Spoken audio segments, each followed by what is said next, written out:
Super యమ్మీ ఉల్లికాడ tomato curry ఎలా చేయాలో చూసేద్దాం వచ్చేయండి. ప్రాసెస్లోకి వెళ్ళే ముందు ఈ కర్రీ చేయడానికి ఏమేమి కావాలో చూసేద్దాం.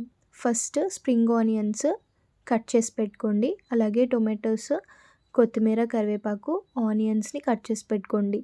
నౌ మనం ప్రాసెస్లోకి వెళ్ళిపోదాం. ఒక కడాయి తీసుకోండి, అందులోకి నూనె వేసుకోండి.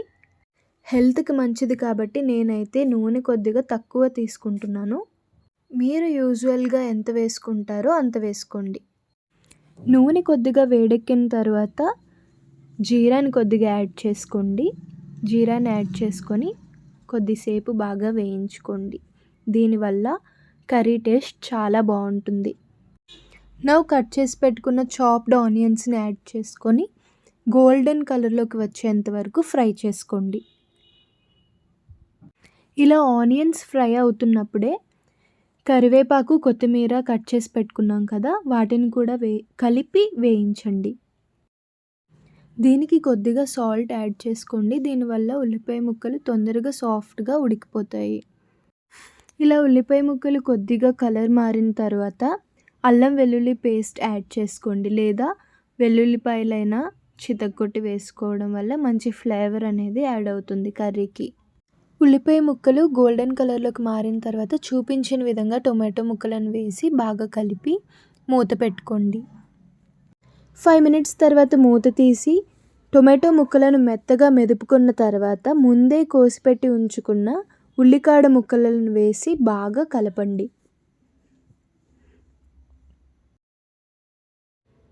ఇప్పుడు కొద్దిగా సాల్ట్ వేసుకొని మళ్ళీ ఒకసారి బాగా కలిపి మూత పెట్టండి. మరొక 15 నిమిషాలు మీడియం ఫ్లేమ్లో ఉల్లికాడ ముక్కలు బాగా మెత్తబడిన తర్వాత మూత ఓపెన్ చేసి మళ్ళీ ఒకసారి బాగా కలుపుకొని కారం, పసుపు, ధనియాల పొడి వేసి మళ్ళీ ఒకసారి బాగా కలిపి మూత పెట్టుకుందాం. మరొక 5 నిమిషాల తర్వాత మూత ఓపెన్ చేసి బాగా ఒకసారి కూరని కింద నుంచి పైకి కలదీసుకొని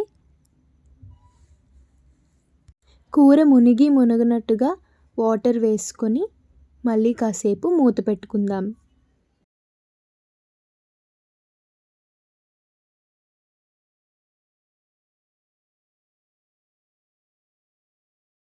మరొక 10 minutes తర్వాత మూత ఓపెన్ చేసుకుంటే వాటర్ అంతా ఇంకిపోయి కర్రీ మనకు కావలసిన కన్సిస్టెన్సీలో రెడీ అయిపోతుంది. సో ఉల్లికాడ టొమాటో కర్రీ రెడీ అయిపోయినట్టే. ఇప్పుడు మనం సర్వ్ చేసుకొని ఆ టేస్ట్ని ఎంజాయ్ చేయడమే. కర్రీ టేస్ట్ అయితే చాలా బాగా కుదిరిందండి. నాకైతే చాలా బాగా అనిపించింది. మీరు కూడా ట్రై చేసి ఎలా ఉందో కమెంట్ చేయండి. Thank you for watching. Bye. ఒకవేళ ఈ వీడియో మీకు హెల్ప్ఫుల్గా అనిపిస్తే ప్లీజ్ సబ్స్క్రైబ్.